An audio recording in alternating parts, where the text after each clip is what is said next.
SMT Nation, we back. Nation, T-Mobile, Verizon, AT&T all have to prepare for this big F1 Grand Prix event that's ongoing in Vegas. Right, it's been a week of festivities. The race is happening in short order. I believe, like the entire event, between the 16th and the 18th, the time of this recording, today would have been like, the first day of the event. And the carriers have to build networks that can withstand the taxing nature of having all those spectators, all the watchers, viewers, those that are, part of the coverage teams, those that are part of the, the festivities and coordinating and all of that stuff. And you can imagine how challenging it's going to be to make a network hold up to all that usage. Tens of thousands of people littered all over this region. Throw in the fact that it's Vegas, right? All the visitors that are already there for other reasons, the people that work there, the people that live there. This is tough to do. Anyways, we got disclosures from all the carriers and what they're doing to prepare for the event. Now, the big one to watch is T-Mobile. And the reason for that is they've got their name plastered across multiple parts of the venue, right? So T-Mobile's doing a lot of squawking about this, right? They are, quote unquote, the exclusive wireless provider of the event. And they've got this like segment, I guess they call it, the T-Mobile zone at the Sphere or whatever. And due to this nature, you gotta bring it. You gotta satisfy the needs of your customers. You can't fail, falter. The expectations for them are much higher due to that. So T-Mobile is prepared. The one thing that they did that was really good is they got on the DAS system in the Sphere. It's a JMA DAS system. Verizon, I think, is on it, or I don't know if Verizon built their own network at the Sphere. I'm not sure. I think they're on the DAS. So now T-Mobile's on the DAS. I don't know if AT&T is on there yet.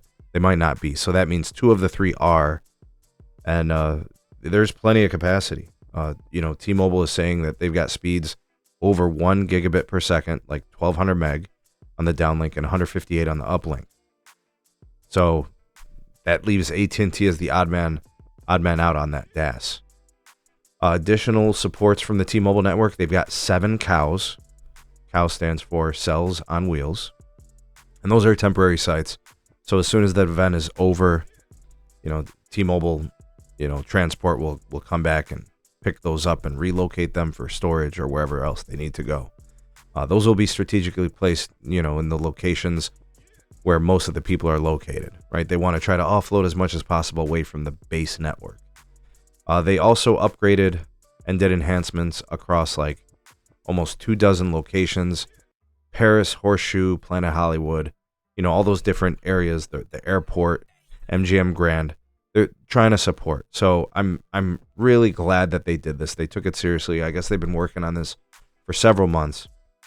They did install 62 permanent macro upgrades across Vegas in the last year plus. Right, that would be the N41 piece with all that capacity, and hopefully they also have been adding, higher capacity fiber circuits, scaling the 10 gig backhaul. So we're really excited about that. And you know what? To be honest with you guys, you got to follow Carlos S. Tech. You got to subscribe to his YouTube channel. He's the one covering it all. He lives in Vegas. He's in this area all the time due to his work and his job. So check out his content. I'll be sure to link it for you. It'll be in the description. You guys can check it out, or I'll pin it in a comment, in the video. With respect to AT&T and Verizon, they're a little bit different. Verizon builds permanent sites in Vegas. Millimeter wave everywhere, CRAN everywhere, macros fully upgraded. It's a one fiber market, right? So they've got high capacity fiber circuits that they own, build, and manage. So I don't think there's going to be any issue for Verizon on any level. In fact, they probably didn't have to do much to prepare for this event. They build millimeter wave, right? So all the stuff we're seeing about T-Mobile, they could have addressed with millimeter wave nodes, but they just don't do it. So they had to go to all those other lengths to try to provide the capacity their network's going to need. You guys got to remember, T-Mobile's got a lot of users coming from Europe, overseas to come watch this event and be a part of the festivities. There's going to be a lot of roaming there. AT&T too. Now for AT&T's part, they're going to have 3 or 4 COWs on hand. I'm guessing they're going to have 3 with 1 ready to deploy if needed. And I do think that they are going to have, C-band on all these sites. They mentioned sell on light trucks, or what's known as CULTs, CRDs, compact rapid deployables, and additional mini CRDs. All right, so no coverage for AT&T and the Sphere, but the rest of it seems to be covered with cows like T-Mobile. But it does seem like T-Mobile has more cows. They're probably anticipating more usage and more people on their network. So they're all ready. All we really need to know is how things hold up. We'll see how that plays out. And like I said, subscribe to the YouTube channel for Carlos S. Tech. He'll have that coverage. He's been making content all week. I've already watched a handful of his videos, and they've been great. And the carriers have shown that they have built plenty of capacity. Let's see how it holds up to the true test, which is once everybody is at these events and once the events are taking place. This is not a Super Bowl. Let's get this straight, right?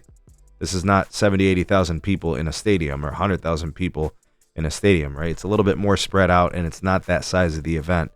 But it is interesting because, you got the T-Mobile branding all over this event. Let's see how well the network holds up. I'm excited. Let's see what happens. But comment down below and tell me what you guys think. Make a prediction or how things are going to play out. You guys can sound off in the comment section. And of course, ways to support the SMT and show your appreciation for the content here on the channel. You can find those in the description. Thanks for watching. See you all in the next one. Peace.